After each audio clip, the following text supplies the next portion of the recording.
지난 3일 경남 창원의 한 모텔에서 흉기 공격을 당한 중학생 2명이 숨지는 사건이 있었습니다. 이때 가해자인 20대 남성도 사망을 했었습니다.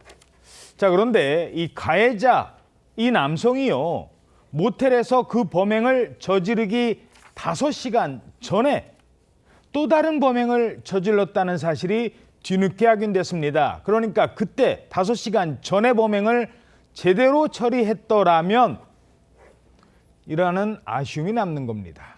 자, 그날 모텔에서 살인사건 나기 5시간 전에 무슨 일이 있었던 겁니까?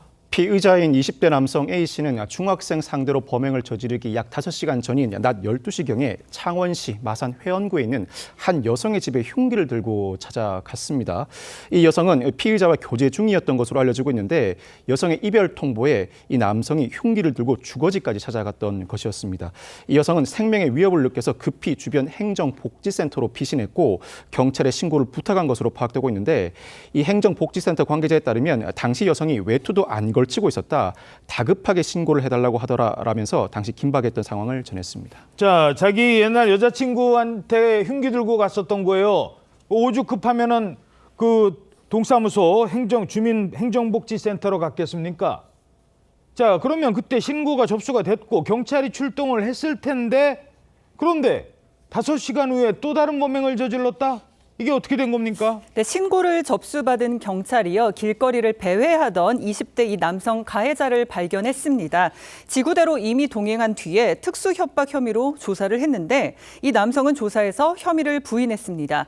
경찰은 남성이 임의 동행에도 동의를 하고 긴급체포 요건에 해당되지 않는다는 이유로 2시간가량의 조사 끝에 이 A씨를 귀가 조처했는데요. 지구대에서 풀려난 남성은 30분 뒤에 마트에서 흉기를 구입했고 인근 모텔에서 10대 중학생 남녀 3명을 상대로 흉기를 휘두르는 범행을 저질렀던 겁니다. 임의 동행도 순순히 따라왔고 긴급 체포 요건에 해당되지 않아서 풀어준 거다. 하지만 얼마 뒤에 이 남성은 마트로 가서 흉기를 샀고 이번엔 진짜 살인을 저지른 겁니다. 그런데 경찰이 놓친 게 이것뿐만이 아니라고요. 네, 그렇습니다. A씨는 앞서 2019년에 미성년자를 성폭행한 혐의로 재판에 넘겨져서 2021년 징역 5년 선고와 함께 출소 후에 5년간 보호관찰 및 신상정보 공개 명령을 받은 바 있습니다. 여자친구 흉기 위협 사건으로 이 남성을 조사한 경찰은 조사 과정에서 A씨가 이 앞서 언급한 과거 성범죄를 저질러서 보호관찰 대상자인 것을 확인을 했지만 보호관찰소에 신고 접수 사실을 통보할 의무가 없어서 이를 알리지 않은 겁니다. 자, 이번 사건 어떻게 보십니까?